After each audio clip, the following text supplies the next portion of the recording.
નમસ્કાર મિત્રો દેશ અને દુનિયાના સુપરફાસ્ટ સમાચારમાં તમારું સ્વાગત છે. મિત્રો, સવારની મુખ્ય હેડલાઇન્સ ઉપર નજર નાખીએ તો રાષ્ટ્રપતિ દ્રૌપદી મુર્મુ અને પીએમ મોદી આજે દિલ્હીમાં વીર બાલ દિવસ કાર્યક્રમમાં હાજરી આપવાના છે.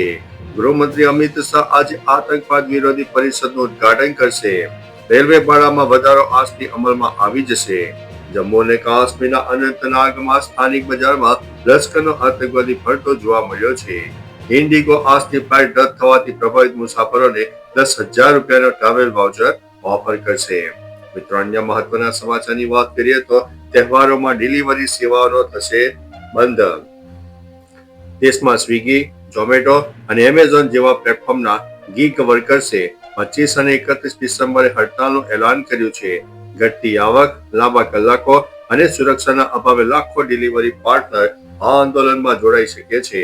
તેઓની મુખ્ય માંગણીઓમાં પારદર્શક પેમેન્ટ, 10 મિનિટ ડિલિવરી સેવાનો અંત અને સોશિયલ સિક્યુરિટીનો સમાવેશ થાય છે.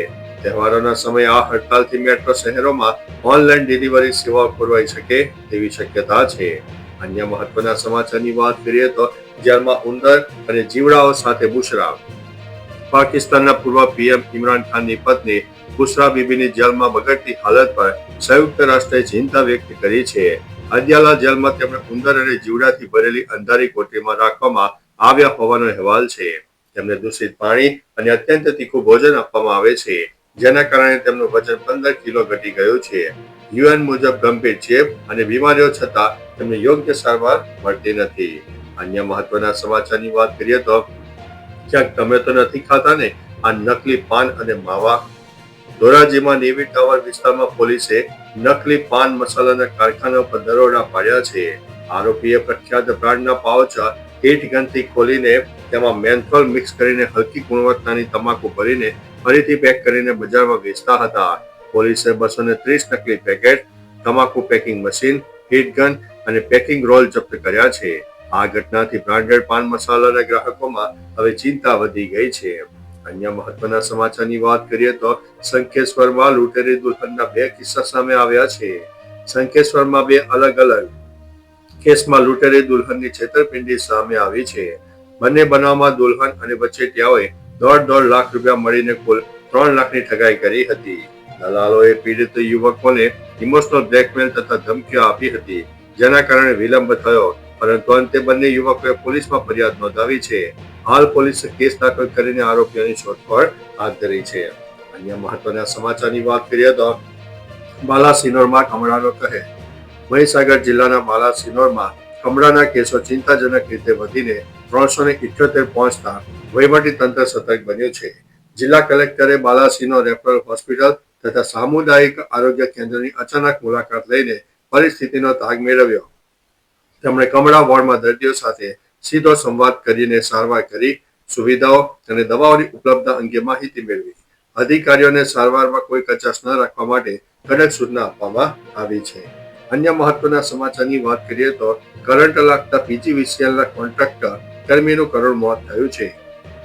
ગોંડલમાં પીજીવીસીએલના કોન્ટ્રાક્ટ કર્મચારીનું વીજ લાઇન સમારકામ દરમિયાન કરુણ મોત નીપજ્યું છે. મૂળ રાજસ્થાનના આ યુવાન વીજ પોલ પર સમારકામ કરી રહ્યો હતો ત્યારે અચાનક વીજ પ્રવાહ ચાલુ થઈ જતા હાઈ વોલ્ટેજ કરંટ લાગ્યો હતો. ઘટના સ્થળે તેનું મોત થયું છે. સ્થાનિક વિસ્તારમાં અરેરાટી ફેલાઈ ગઈ છે. સમારકામ ચાલુ હોવા છતાં વીજ પ્રવાહ કેમ શરૂ થયો તેને લઈને તંત્રની બેદરકારીની આશંકા વ્યક્ત કરાઈ છે. અન્ય મહત્વના સમાચારની વાત કરીએ તો બાંગ્લાદેશમાં વધુ એક હિન્દુ યુવકની હત્યા થઈ છે. બાંગ્લાદેશમાં વધુ એક હિન્દુ યુવકની હત્યા થઈ હોય તેવી ઘટના પ્રકાશમાં આવી છે. સામે આવેલી માહિતી અનુસાર ભીડે ફરી એકવાર હિન્દુ યુગલને મારીને હત્યા કરી દીધી. જોકે પોલીસનું કહેવું છે કે આ હુમલો ખંડણી સાથે સંબંધિત છે. પોલીસના જણાવ્યા અનુસાર મૃતકની ઓળખ 29 વર્ષીય અમૃત મંડલ ઉર્ફે સમ્રાટ તરીકે થઈ છે. આ કેસમાં પોલીસે અમૃતના સાથી મોહમ્મદ સલીમની ધરપકડ કરી છે અને તેની પાસેથી 2 હથિયારો પણ કબજે કર્યા છે. અન્ય મહત્વના સમાચારની વાત કરીએ તો ગિરનાર પર્વત પર પ્રવાસીઓનું ઘોડાપુર ઉમટી પડ્યું છે. જૂનાગઢના ગિરનાર પર્વત પર નાતાલ વેકેશન અને ગુલાબી ઠંડીના કારણે દેશ વિદેશના પ્રવાસીઓનું ઘોડાપુર ઉમટી પડ્યું છે. વહેલી સવારથી તળેટીની અંબાજી શિખર સુધી જય ગિરનારીના જય ઘોષ સાથે આધ્યાત્મિક વાતાવરણ ગુંજી ઉઠ્યું. ગુજરાત ઉપરાંત મહારાષ્ટ્ર, રાજસ્થાન સહિત દેશના અનેક રાજ્યોમાં પ્રવાસીઓ આ અલૌકિક અનુભવ માટે આવી પહોંચ્યા છે. આ સંગમે જૂનાગઢ પ્રવાસન કેન્દ્ર બની ગયું છે. અન્ય મહત્વના સમાચારની વાત કરીએ તો સૌરાષ્ટ્ર યુનિવર્સિટીનો પદવીદાન સમારોહ. રાજ્યપાલ આચાર્ય દેવવ્રતજીની અધ્યક્ષતા અને શિક્ષણ મંત્રી ડોક્ટર પ્રદ્યુમન વાજાની ઉપસ્થિતિમાં રાજકોટમાં સૌરાષ્ટ્ર યુનિવર્સિટીનો 60મો પદવીદાન સમારોહ યોજાઈ ગયો. કાનજી બુટ્ટા બારોટ રંગમંચ ખાતે સ્વદેશી અપનાવો, સ્વદેશી બિરદાવો થીમ સાથે યોજાયેલ પદવીદાન સમારોહમાં રાજ્યપાલ આચાર્ય દેવવ્રતે જણાવ્યું કે વિદ્યાર્થીઓ અને ગુરુજનોએ પોતાનું ઉત્તરદાયિત્વ નિભાવવા માટે આ સફળતા મેળવી છે. અન્ય મહત્વના સમાચારની વાત કરીએ તો ભારતે કમાલ કરી નાખી. ભારતે બંગાળની ખાડીમાં પરમાણુ સંચાલિત સબમરીન INS અરીઘાટ પરથી 3500 કિલોમીટર રેન્જની K4 બેલિસ્ટિક મિસાઇલનું સફળતાપૂર્વક પરીક્ષણ કર્યું છે. આ પરીક્ષણ વિશાખાપટ્ટનમના દરિયાકાંઠે કરવામાં આવ્યું છે. ભારત હવે જમીન અને હવા તેમજ સમુદ્રમાંથી પરમાણુ શસ્ત્રો લોન્ચ કરી શકશે. આ મિસાઇલ 2 ટન સુધીના પરમાણુ શસ્ત્રો વહન કરવામાં સક્ષમ છે. કે શ્રેણીની મિસાઇલોમાં એ અક્ષરનું નામ ડોક્ટર કલામના માનમાં રાખવામાં આવ્યું છે. અન્ય મહત્વના સમાચારની વાત કરીએ તો સુદર્શન પટ્ટનાયકે સેન્ટા ક્લોઝની પ્રતિકૃતિ બનાવી છે. પદ્મશ્રી સુદર્શન પટ્ટનાયકે ઓડિશાના પુરીના લીલાદ્રી બીચ ઉપર વિશ્વની સૌથી મોટી સફરજન અને રેતીની સાન્ટા ક્લોઝ પ્રતિકૃતિ બનાવીને નવો વિશ્વ રેકોર્ડ સ્થાપિત કર્યો છે. આ ભવ્ય પ્રતિકૃતિમાં 1.5 ટન સફરજનનો ઉપયોગ કરાયો છે. પ્રતિકૃતિ 60 ફૂટ લાંબી, 22 ફૂટ ઊંચી અને 45 ફૂટ પહોળી છે.